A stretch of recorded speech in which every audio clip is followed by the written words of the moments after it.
Bonjour à tous, c'est Lisa de Réflexion Partagée. On se retrouve aujourd'hui pour une nouvelle vidéo dans laquelle je vais te parler de Miami. Premièrement, si tu ne connais pas Réflexion Partagée, c'est une association culturelle. Dans le but de donner à tout le monde la possibilité de s'enrichir culturellement, on organise des cafés-débats sur Montpellier. On poste énormément d'informations sur les réseaux sociaux, que ça soit Facebook, Instagram, etc. etc.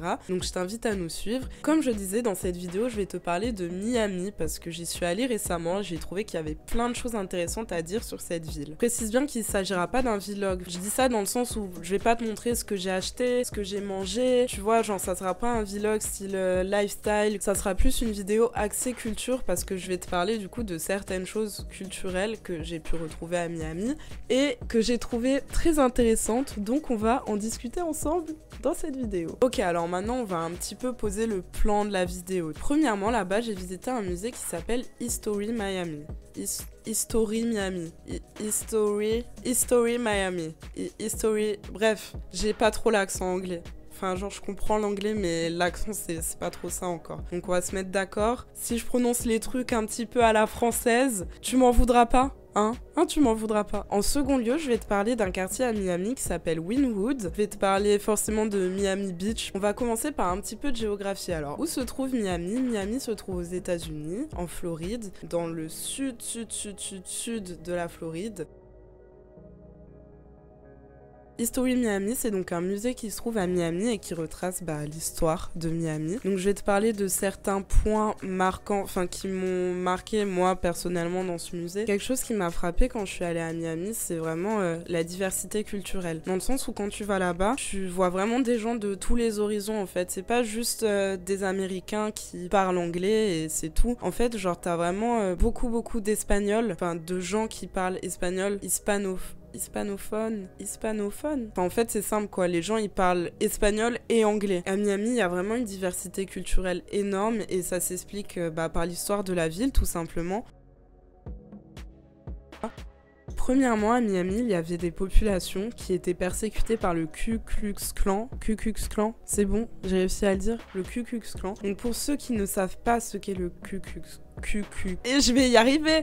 Ku Klux Klan, c'est une organisation suprémaciste blanche classée à l'extrême droite qui s'amusait à persécuter les minorités comme par exemple les noirs ou encore les homosexuels. Et du coup à Miami, dans les années 1920-1930, ils faisaient régulièrement des marches dans les rues de Miami pour prôner leurs idées de suprématie blanche et pour persécuter les noirs, les juifs et les homosexuels. Leur action c'était par exemple terroriser les noirs en 1931, la veille des élections municipales, ou par exemple en 1937, 200 personnes du Ku Klux Klan ont organisé un raid dans un nightclub qui était gay. Il me semble que cette organisation existe toujours. En tout cas, elle a beaucoup moins d'impact. Et heureusement, dans l'histoire, c'est une organisation qui s'est amusée à persécuter énormément de populations minoritaires dans tous les États-Unis.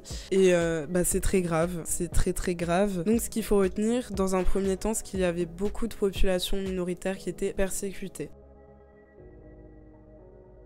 Quand je parle de population persécutée, je suis obligée de parler de la ségrégation des Noirs aux États-Unis. Donc, comme dans tous les États-Unis, en Floride aussi, les Noirs étaient victimes de la ségrégation. Et entre 1940 et 1970, ils organisaient des protestations pour obtenir les droits civiques, comme tout le monde et comme toute personne normale. Le but pour eux était d'obtenir des pleins droits de vote, la déségrégation dans les lieux publics, notamment avec les toilettes des Noirs qui étaient séparées des toilettes des Blancs, ou encore les écoles des Noirs et les écoles blanches, les restaurants des Noirs et les restaurants des Blancs. Enfin, le but était vraiment de lutter en fait contre la ségrégation et d'avoir des droits comme toute personne normale. Heureusement aujourd'hui tout ça est terminé et tout le monde a les mêmes droits, mais il faut savoir que même à l'heure actuelle, Miami est une ville où la ségrégation perdure. On peut voir qu'il y a certains quartiers où il y a beaucoup plus de Noirs que dans d'autres quartiers. Sur le territoire de Miami, il y a le second taux de ségrégation le plus élevé de toute la Floride.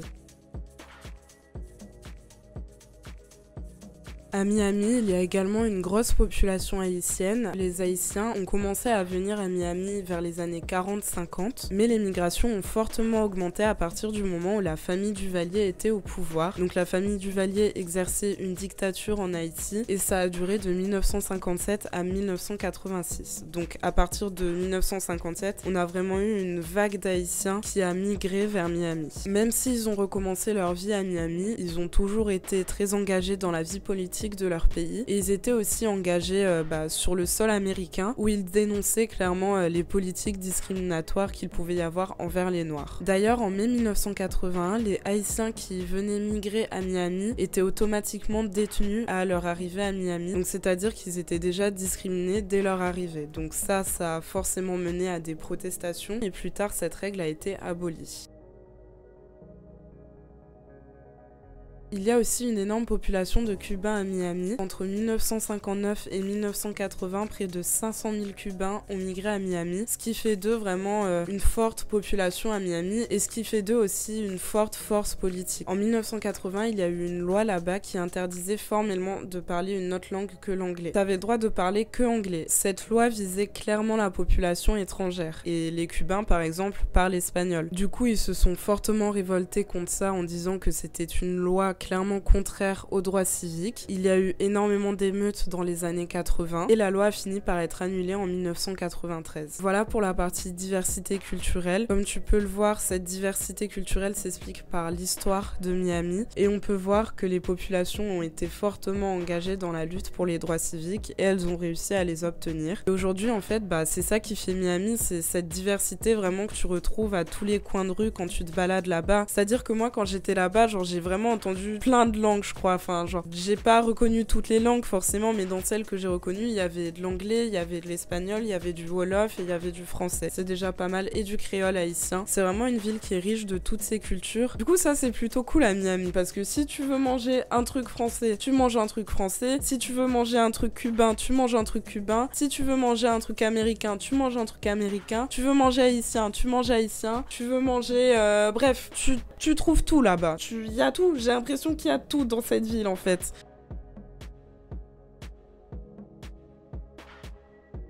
Maintenant, on va parler de Wynwood. Alors, Wynwood, c'est un ancien territoire industrialisé qu'il y a à Miami et qui était abandonné et pauvre, littéralement. Et en fait, un jour, il y a un monsieur qui s'appelle Tony Goldman qui a décidé de restaurer ce quartier. Donc, il a acheté 30 édifices là-bas. Il s'est dit, bon, comment je vais faire pour revitaliser ce quartier? Qu'est-ce que je peux faire? Et il s'est rendu compte qu'en fait, il y avait déjà pas mal de graffitis dans la rue, enfin du street art, quoi. Et il s'est dit, l'identité de ce quartier, c'est ça, c'est le street art. Donc, ce que je vais faire, c'est que je vais appeler plusieurs artistes qui font du street art. Je vais les inviter à peindre partout sur les édifices que j'ai achetés. Et c'est ainsi qu'est né ce magnifique quartier qui est maintenant littéralement un musée à ciel ouvert. Quand tu te balades, tu vois plein d'œuvres d'art partout, quoi. Il y a du street art partout dans les rues. C'est un endroit qui était abandonné à la base et maintenant c'est devenu un quartier très artistique, très fréquenté. Il y a beaucoup de bars, il y a beaucoup de restaurants, t'as les galeries d'art, t'as les touristes comme moi qui viennent visiter le quartier. Je trouve ça vraiment cool, du coup, cette idée de revitaliser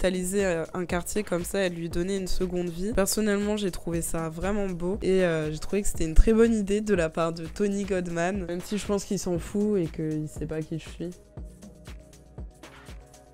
Forcément, quand tu penses à Miami, tu penses à la plage. Aux boissons fraîches, aux filles en bikini. Alerte à Malibu, même si Malibu, c'est pas du tout à Miami. Plage, alerte à Malibu, c'est totalement logique. Je dis de la merde. La plage de Miami est très belle, très grande. Il y a des boissons fraîches, il y a des transats, il y a tout ce que tu veux. Enfin bref.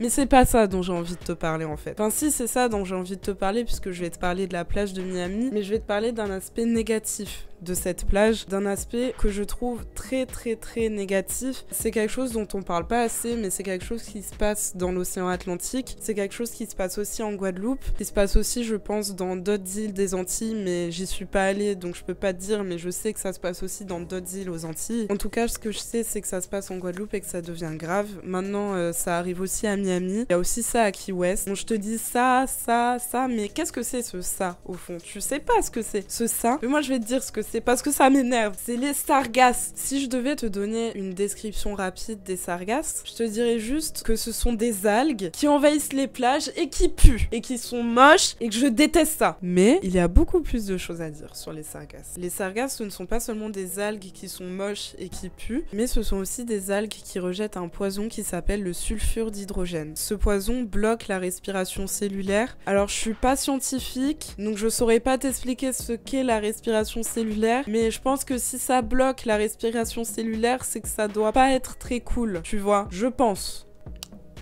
Après, est-ce que j'ai raison? Je pense aussi. Voilà, j'ai posé le cadre. Qu'est-ce que c'est? Qu'est-ce que ça fait? Maintenant, je vais un peu plus développer. Donc, il faut savoir qu'il y a aussi énormément de sargasses en Guadeloupe, comme je l'ai dit tout à l'heure, et dans les Antilles, sauf que ça a pas toujours été comme ça. C'est-à-dire qu'avant, tu pouvais te balader sur les plages en Guadeloupe, il y avait pas de sargasses, tu vois. C'est là qu'il faut que je t'explique d'où viennent ces sargasses, d'où viennent ces merdes. Dans l'océan Atlantique Nord, il y a la mer des sargasses. En gros, c'est une mer avec plein d'algues dégueulasses et qui puent et qui sont toxiques par la même occasion. D'anciens auteurs évoquaient la mer des sargasses comme une mer avec des immenses tapis d'algues dans laquelle il était impossible de naviguer en bateau parce que ça piégeait tout simplement les bateaux. Bon, d'après certains témoignages, les auteurs auraient pu exagérer cette description de cette mer des sargasses, ou ça aurait pu être simplement une invention romanesque, ou encore peut-être tout simplement que les algues ont régressé et que maintenant cette mer n'existe plus. En tout cas, je pense qu'on peut se servir de la mer des sargasses comme une image pour dire qu'avant les sargasses étaient localisées dans l'Atlantique Nord. Sauf que ces sargasses se sont déplacées, elles ont dérivé vers le sud, entre l'Amérique latine et l'Afrique. Et devine pourquoi ? À cause de la surexploitation agricole et du réchauffement de l'eau. Ce qui veut dire que c'est de notre faute à tous. Encore une conséquence du réchauffement climatique et donc encore notre faute en fait. Du coup, les premières marées brunes sont arrivées aux Antilles en 2011. Par marée brune, j'entends marée de sargasses. Et depuis, ça continue.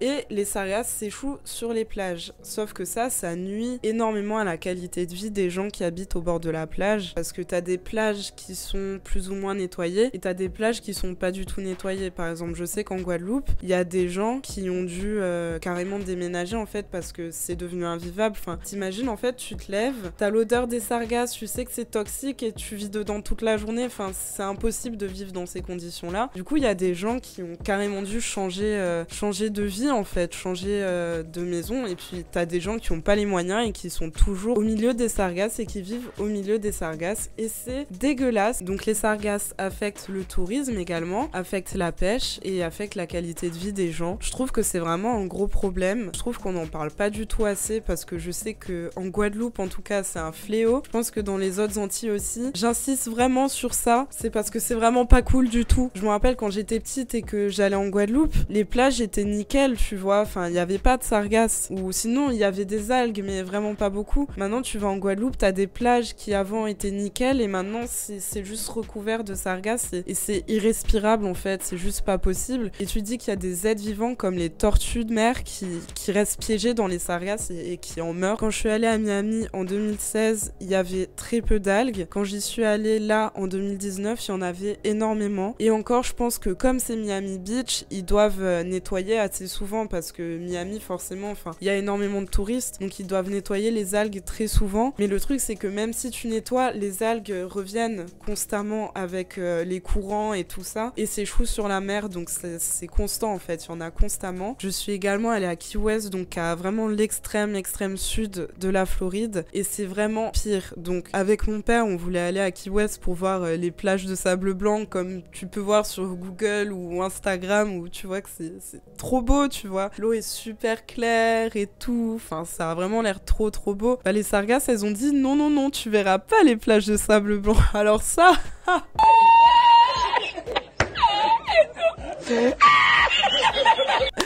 Fallait venir avant, hein. Là c'est trop tard, t'as raté ton tour, tu les verras plus jamais. De toute façon là on est là, on a envahi, on bouge pas. Hein. T'as des endroits à Key West où tu ne vois même plus le sable, tellement il y a de sargasses. Key West c'était très cool, je vais pas me plaindre parce que j'ai eu la chance d'aller à Miami et à Key West et c'était quand même super cool. J'avais vraiment envie de te parler de ce point négatif et d'insister dessus parce que ça arrive aux Antilles depuis des années et c'est un fléau. Je vois que c'est maintenant à Miami et que c'est à Key West. Bon, je sais pas trop comment ils gèrent ça là-bas. Mais en tout cas, je sais qu'aux Antilles, c'est un fléau et que les sargasses, c'est vraiment quelque chose dont on doit parler beaucoup plus. Et voilà, je trouve que c'est assez grave parce que comme je te l'ai dit, c'est pas seulement des algues qui sont moches et qui puent, ce sont vraiment des algues qui nuisent à la qualité de vie des gens. À la limite, si c'est juste un problème d'esthétique, on s'en fout, mais à partir du moment où ça nuit à la santé des gens, c'est que ça devient grave. Je pense que je vais arrêter la vidéo là. J'espère que t'as pu apprendre du coup plusieurs choses sur Miami, sa diversité culturelle, Wynwood. Je sais pas si t'étais au courant du coup de ce qui se passe avec les sargasses. En tout cas, si tu ne l'étais pas, ou même si tu l'étais, j'aimerais bien que tu me donnes ton avis en commentaire, comme ça je verrai un peu